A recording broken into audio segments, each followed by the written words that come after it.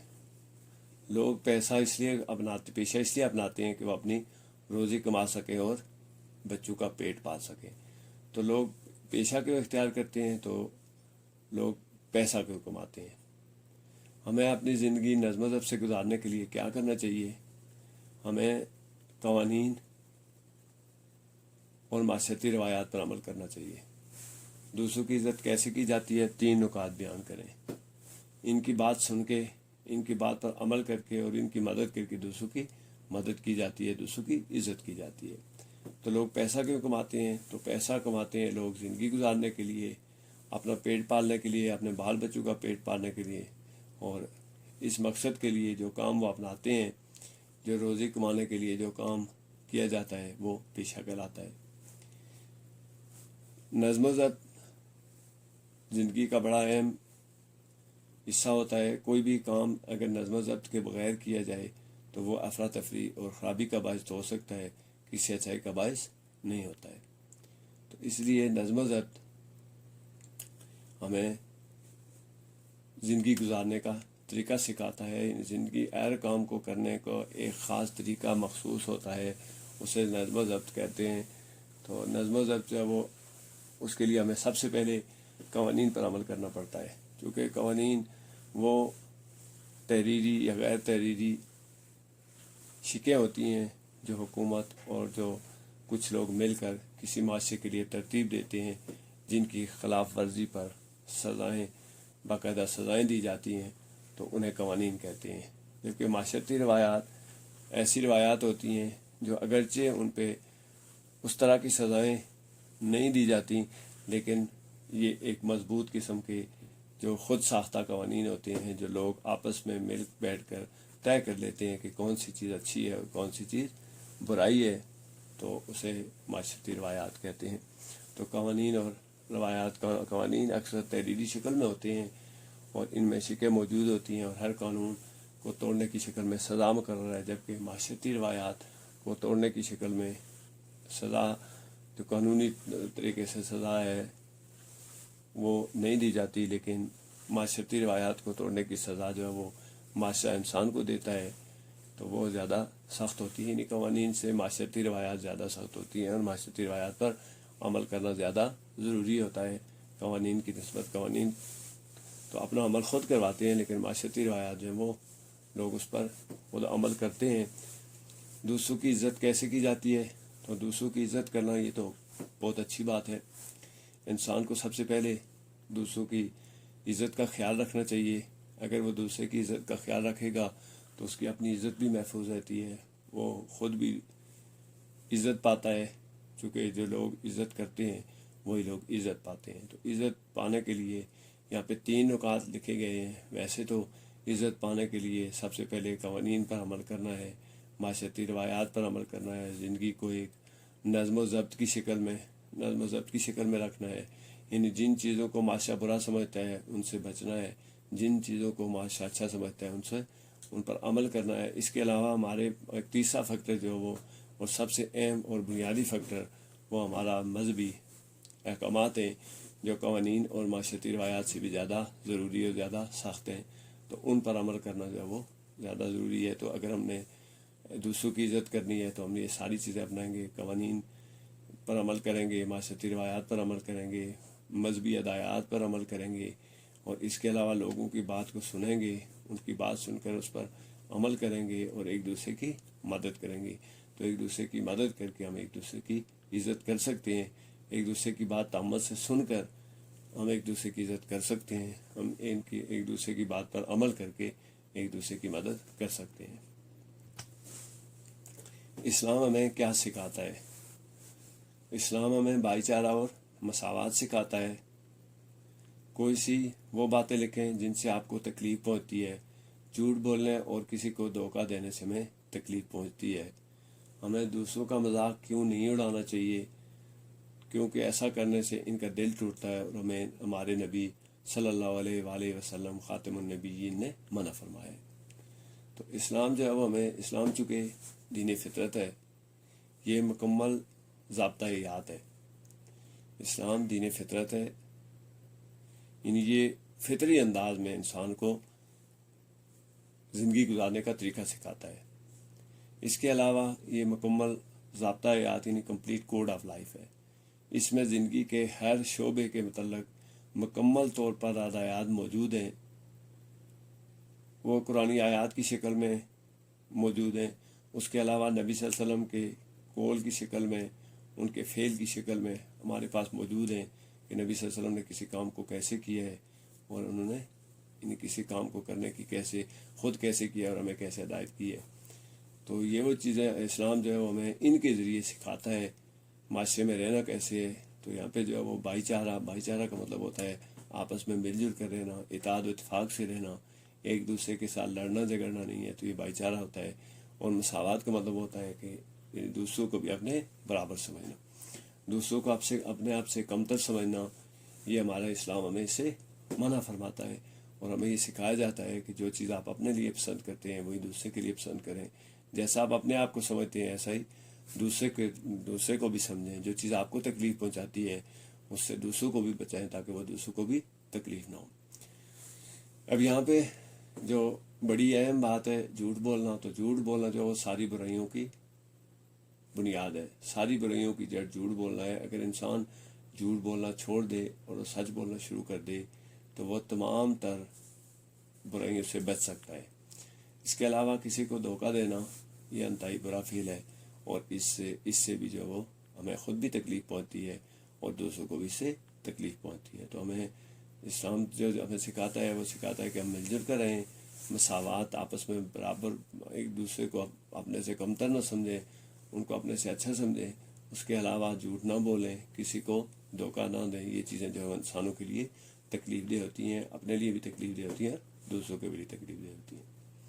اس کے علاوہ مذاق اڑانا ہمارے معاشرے میں بعض دفعہ جو ہے وہ ایک دوسرے کا مذاق اڑایا جاتا ہے بعض معاملات میں، تو ایسا کرنے سے نبی صلی اللہ علیہ وسلم نے منع فرمایا ہے۔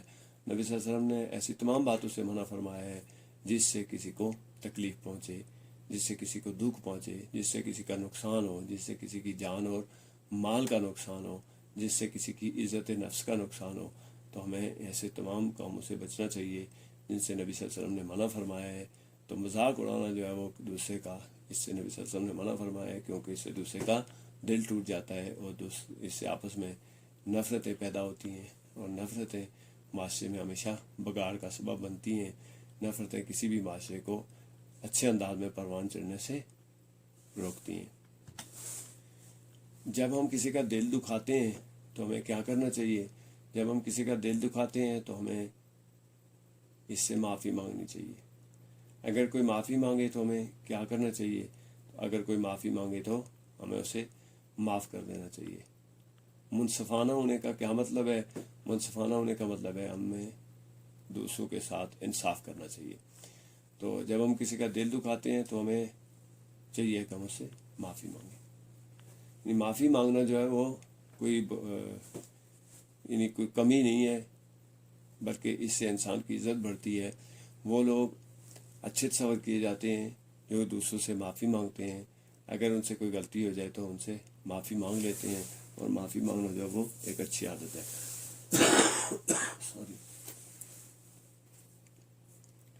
تو دل اگر کسی کا آپ دکھا دیں، آپ سے کوئی ایسی چیز ہو جاتی ہے جس سے کسی کا دل دکھے اور آپ کو احساس ہو گیا ہے کہ اس کا دل دکھا ہے، تو اس سے معافی مانگ لینی چاہیے۔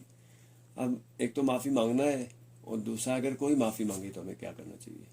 ٹھیک ہے، تو ہمیں جو اگر کوئی معافی مانگتا ہے، یعنی کسی سے ہماری دل آزاری ہو گئی ہے، کسی سے ہمارا کوئی نقصان ہو گیا ہے، کسی نے ہمیں کوئی تکلیف پہنچا دی ہے، تو ہمیں اگر وہ ہم سے معافی مانگے تو ہمیں چاہیے کہ ہمیں اس کو معاف کر دینا چاہیے۔ نبی صلی اللہ علیہ وسلم نے اپنی زندگی میں دوسروں کو معاف کرنے کی بڑی تلقین فرمائی ہے، اور عملی طور پر بھی انہوں نے لوگوں کو معاف کیا ہے۔ واقعہ اگر آپ طائف کا ذکر کریں، دیکھیں تو جب لوگوں نے ان پہ پتھر مارے نبی صلی اللہ علیہ وسلم کو، تو چونکہ وہ دین کی تبلیغ کے لیے گئے ہوئے تھے، تو انہیں کہا گیا کہ اگر آپ حکم دیں تو ہم ان لوگوں کو نیست و نابود کر دیں، لیکن نبی صلی اللہ علیہ وسلم نے فرمایا تھا کہ نہیں، میں جو وہ رحمت بن کر آیا ہوں۔ تو معاف کرنا جو ہے نبی صلی اللہ علیہ وسلم کی سنت ہے۔ ہمیں چاہیے کہ دوسروں کو معاف کر دینا چاہیے، اور ہم سے کوئی غلطی ہو جائے تو معافی مانگ لینی چاہیے۔ منصفانہ کا لفظ جو ہے یہ انصاف سے نکلا ہے، اور انصاف کرنے والے کو منصف کہتے ہیں، انصاف کرنے والے کو منصف کہتے ہیں، اور انصاف کرنے کے عمل کو منصفانہ ہونا کہتے ہیں، یعنی دوسروں کے ساتھ انصاف کیا جائے۔ اگر کسی کے کوئی نقصان ہوا ہے تو اس کے نقصان کی بھرپائی کی جائے، اگر اس کی دل آزاری ہوئی ہے تو اس کی دل سے معافی مانگی جائے۔ تو دوسروں کے ساتھ انصاف کرنا جو ہے وہ ایک بہت اچھی عادت ہے، اور ہمیں چاہیے کہ ہم اس عادت کو اپنائیں، اور جب کبھی ہمیں ضرورت پڑے تو ہم دوسروں کے ساتھ انصاف کریں۔ انصاف کرنا جو ہے وہ اچھی عادت ہے، کیونکہ کوئی بھی بادشاہ جو ہے وہ انصاف کے بغیر پروان نہیں چڑھ سکتا ہے۔ اگر اس معاشرے میں انصاف موجود نہیں ہے تو وہ بادشاہ جو ہے وہ لوگوں کے رہنے کے قابل نہیں رہتا، بلکہ وہ لوگوں کے لیے تکلیف کا باعث بنتا ہے۔ تو اگر آپ جو کامیابی ہے، جو معاشرتی کامیابی ہے، وہ انصاف کے ساتھ منسلک ہے، انصاف ہوگا تو معاشرہ کامیاب ہوگا۔ اگر آپ کے ساتھ کوئی غیر منصفانہ عمل کرے تو آپ کو کیسا لگے گا؟ تو چونکہ انصاف کرنا جو ہے وہ ایک اچھی عادت ہے، تو انصاف کرنا چاہیے۔ اگر ہمارے ساتھ غیر منصفانہ سلوک کرے کوئی تو برا لگے گا، یعنی اگر کوئی ہمارے ساتھ غیر منصفانہ سلوک کرے تو ہمیں برا لگے گا، چونکہ انسان کی فطرت ہے کہ وہ یہ چاہتا ہے کہ دوسرے اس کے ساتھ انصاف کریں، دوسرے اس کو تکلیف نہ پہنچائیں، دوسرے اس کی چیزوں کو اس کا نقصان نہ کریں۔ اور اگر کبھی ایسا ہوتا ہے تو وہ اس کی دل آزاری ہوتی ہے، دکھ ہوتا ہے، تکلیف ہوتی ہے۔ تو اس لیے اگر کوئی ہمارے ساتھ غیر منصفانہ سلوک، یعنی انصاف کا سلوک نہ کرے تو ہمیں برا لگے گا۔ ہم اپنے دوستوں کے ساتھ کیسے منصفانہ سلوک کر سکتے ہیں، یعنی ہم انصاف کیسے کر سکتے ہیں؟ تو ہمیں ان کا احترام کرنا چاہیے، ان کی دل آزاری نہیں کرنی چاہیے، اور نہ دل آزاری کرنی چاہیے، ان کی دل آزاری نہیں کرنی چاہیے۔ یعنی دونوں صورتوں میں ایک ہی چیز لکھی ہے کہ ان کی دل آزاری نہیں کرنی چاہیے۔ تو ہمیں چاہیے کہ ہم دوسروں کے ساتھ، انصاف کا تقاضا یہ ہے کہ ہم دوسروں کا احترام کریں، ان کی عزت کا احترام کریں، ان کے مال کا احترام کریں، ان کی جان کا احترام کریں، ان کی جو عزت نفس ہے اس کا احترام کریں، اور ان کی دل آزاری نہ کریں، کیونکہ دل آزاری کرنا جو ہے وہ انصاف کے تقاضوں کے خلاف ہے۔ دوسرے کا احترام نہ کرنا انصاف کے تقاضوں کے خلاف ہے، اور ایک غیر منصفانہ عمل ہے، اور جیسا کہ ہمیں اگر غیر منصفانہ عمل سے تکلیف ہوتی ہے تو دوسروں کو بھی غیر منصفانہ عمل سے تکلیف ہوتی ہے۔ What are stars? The stars are the ball of burning gases. They have their own light. Why some stars look bright? Some stars look bright because they are near to the earth. Why the sun is a star? The sun is a star because it has its own light. It is also burning ball. It's ball of burning gases. تو ستارے کیا ہیں؟ تو ستارے جو وہ یعنی آگ کے گولے ہیں، گیسیں ہیں، ان کے اندر جو گیس وہ گیسیں جو ہے وہ گولے کی شکل میں جل رہی ہیں، جن سے روشنی اور حرارت پیدا ہوتی ہے۔ ساتھ میں جو ستارے ہیں یعنی واٹ آر سٹارز کیا ہیں؟ تو اس کی جو دوسری حصہ ہے they have their own light. تو ایسا کوئی بھی جسم جو روشنی دیتا ہو اس کی اپنی روشنی ہو، وہ کسی سے روشنی ادھار نہ لے یا دوسرے کی روشنی سے نہ چمکے، تو وہ ستارہ ہوتا ہے۔ ستارے کی نشانی ہوتی ہے کہ وہ اس کی اپنی روشنی بھی ہوتی ہے اور اس کی اپنی حرارت بھی ہوتی ہے۔ اب کچھ ستارے جو ہیں وہ زیادہ چمکدار نظر آتے ہیں اور کچھ ستارے کم چمکدار نظر آتے ہیں۔ تو زیادہ چمکدار جو ستارے نظر آتے ہیں اس کی وجہ یہ ہے کہ کچھ ستارے ایسے ہیں جو اپنے حجم میں باقیوں سے بڑے ہیں، یعنی کچھ ستارے چھوٹے اور کچھ ستارے بڑے ہیں۔ اس کی وجہ سے بھی ستارے جو ہیں وہ زیادہ چمکدار نظر آتے ہیں۔ اب وہ ستارے جو ہماری زمین کے زیادہ نزدیک ہیں تو وہ ہمیں بڑے نظر آتے ہیں، جیسے کہ سورج جو وہ ایک ستارہ ہے اور یہ باقی ستاروں کی نسبت ہماری زمین کے زیادہ نزدیک ہے، تو اس لیے زیادہ چمکدار نظر آتا ہے۔ حالانکہ کائنات میں ایسے بہت سے ستارے ہیں جو سورج سے بھی بہت بڑے ہیں، ان میں لاکھوں سورج ایک ستارے میں آ سکتے ہیں، لیکن وہ ہم سے چونکہ اتنے دور ہیں کہ ان کی روشنی ہم تک پوری نہیں پہنچتی ہے، تو اس لیے وہ ہمیں کم چمکتے ہوئے نظر آتے ہیں، جبکہ وہ ستارے جو زمین کے نزدیک تین ہیں وہ زیادہ چمکدار نظر آتے ہیں۔ اب sun is star, why is the sun is star? تو جو ستارہ ہے یہ سورج ستارہ کیوں ہے؟ تو سورج کے ستارہ ہونے کی وجہ وہی جو اوپر بتایا گیا کہ واٹ آر سٹارز، تو سٹارز برننگ گیسز ہیں اور ان کی اپنی لائٹ ہے، they have their own light, ٹھیک، and they have their own heat. تو یہاں پہ سورج پھر سوال پوچھا گیا کہ سورج ستارہ کیوں ہے؟ تو سورج ستارہ اس لیے ہے کہ اس کی اپنی روشنی ہے، ٹھیک ہے، اور یہ واقعی ایک برننگ بال ہے جس میں گیسز ہیں اور میگما ہے اور دوسرے اس طرح کے جو وہ ہیں گیسیں جل رہی ہیں، دوسرے مادے جل رہے ہیں، جن کی وجہ سے حرارت اور روشنی پیدا ہوتی ہے۔ تو سورج بھی انہی میں سے ایک ہے جس کی اپنی روشنی ہے، اس لیے سورج ستارہ ہے۔ What are sun spots? اگرچہ سورج کی طرف دیکھنا جو ہے وہ عام آنکھ سے تو ویسے بھی ممکن نہیں ہے، تو ہمیں تو سورج پہ جو ہے وہ پیچز اور ستارے یہ جو داغ ہوتے ہیں یہ کم نظر آتے ہیں۔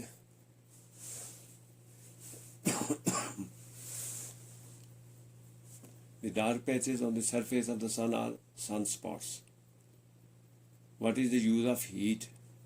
By the help of heat of sun we feel warm. It ripe fruit. How far is the sun from the earth? The sun is 150 million kilometer away from the earth. تو سن اسپاٹس، چونکہ ہمیں سورج جو وہ چمکتا ہوا نظر آتا ہے اس لیے ہمیں اس کے اوپر اسپاٹ نظر نہیں آتے ہیں، جبکہ اس کے کچھ حصے ایسے ہیں جہاں پہ روشنی جو ہے وہ کم ہے، ڈارک ہیں، تو وہ جو ڈارک اس کے ایریے ہیں وہ انہیں سن اسپاٹ کا پیچز کہتے ہیں، وہ تو انہیں سن اسپاٹ کہتے ہیں، جو ڈارک پیچز ہیں، یعنی وہاں پہ جہاں پہ روشنی کم ہے، جہاں پہ سورج کی چمک کم ہے، جہاں پہ سورج کی جو برننگ آگ جل رہی ہے وہ کم ہے، وہاں پہ وہ علاقے جو وہ ڈارک پیچز سن اسپاٹ کہلاتے ہیں۔ اب ہیٹ کا استعمال کیا ہے؟ تو ہیٹ جو وہ حرارت کو یا گرمی کو کہتے ہیں، تو اس کا استعمال تو ہمیں اچھی طرح سے پتہ ہے کہ ہمیں یہ جو ہیٹ ہے یہ سورج سے ملتی ہے۔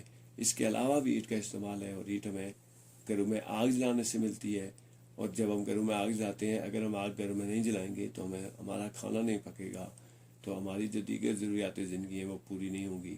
اب آپ دیکھیں اگر آپ کپڑے جو استری کرتے ہیں تو اس کے لیے بھی آپ کو حرارت کی ضرورت ہوتی ہے، اگرچہ وہ حرارت سورج سے اور آگ دونوں سے، آگ سے پرانے زمانے میں کوئلے ڈال کر استری گرم کی جاتی تھی، تو یہ ہمارا اس کا استعمال ہے۔ اس کے علاوہ جو حرارت ہے وہ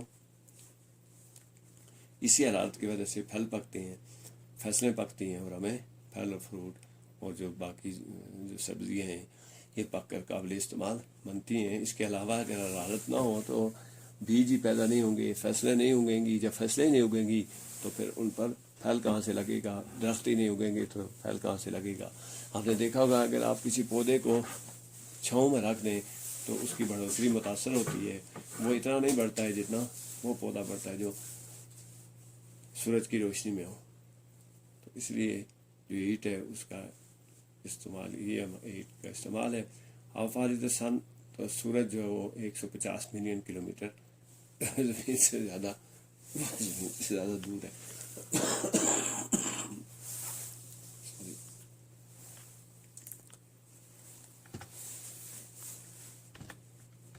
what is moon? Moon is the natural satellite of the earth. ہم جانتے ہیں کہ moon natural satellite of earth ہے۔ How far is moon from the earth? The moon is 4 lakh kilometer away from the earth. What are craters? The depots on the moon are craters. Name the phases of the moon. There are 3 phases of the moon. Number 1 new moon, number 2 half moon, and number 3 full moon. تو اب سورج کے بعد جو اگلا سوال ہے وہ ہے کہ چاند کیا ہے؟ تو ہم جانتے ہیں کہ چاند جو ہے وہ ستارہ نہیں ہے بلکہ سیارہ ہے، یعنی چاند کی اپنی روشنی ہے، نہ ہی چاند کی اپنی حرارت ہے۔ یہ سورج سے روشنی حاصل کرتا ہے اور حرارت بھی سورج سے حاصل کرتا ہے۔ تو جو ایک تو قدرتی سیٹلائٹ ہے، جیسے زمین سورج کا قدرتی سیٹلائٹ ہے، زمین سورج کے گرد گھومتی ہے تو یہ اس کا قدرتی سیٹلائٹ ہے، لیکن چاند زمین کے گرد گھومتا ہے، یہ زمین کا قدرتی سیٹلائٹ یعنی قدرتی سیارہ ہے۔ اب چاند جو ہے وہ زمین سے کتنا دور ہے؟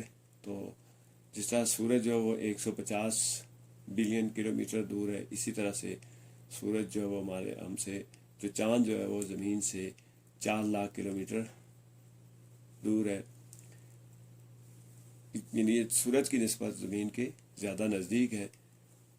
تو جو سورج ہے وہ اس سے زیادہ دور ہے، لیکن سورج زیادہ بڑا ہے، چاند چھوٹا ہے، اس لیے ہمیں چاند پھر بھی جو ہے سورج سے چھوٹا نظر آتا ہے، حالانکہ یہ زمین کے نزدیک تین ہے۔ What are craters? The deep holes on the moon are craters. جس طرح سے چاند کے اوپر کچھ، سورج کے اوپر کچھ ایسے علاقے ہیں جہاں پہ روشنی کم ہے یا وہاں پہ اندھیرا ہے، تو اسی طرح سے جو چاند ہے اس کے اوپر بھی کچھ ہولز ہیں، کچھ ایسی جگہ ہیں جہاں پر سورج کی روشنی نہیں پہنچتی ہے، تو وہ جگہ جو ہے وہ وہاں پہ اندھیرا ہے، وہ اندھیرا ہمیں جو دوربین ہوتی ہیں اس سے ہمیں وہ ڈارک سپاٹ جو ہے وہ نظر آتے ہیں، ڈیپ ہول نظر آتے ہیں۔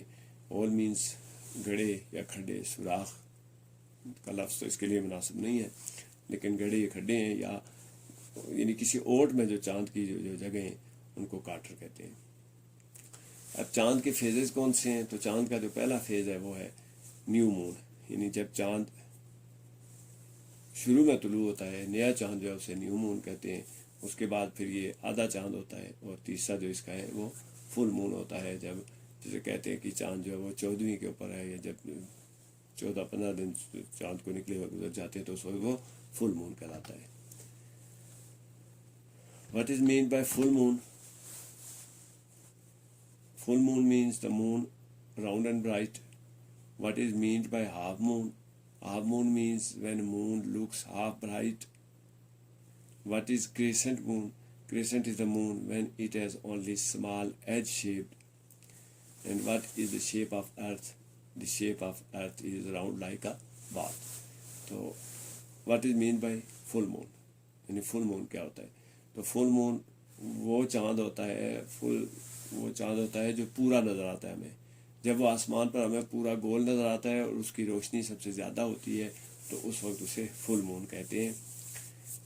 یہ چاند کی جب 14 سے 14 15 16 ان دنوں میں جب چاند پورا ہو جاتا ہے، جب پورے کا پورا چاند سورج کی روشنی کے سامنے آ جاتا ہے اور وہ پورا چمکتا ہے تو فل مون ہوتا ہے۔ اس کے علاوہ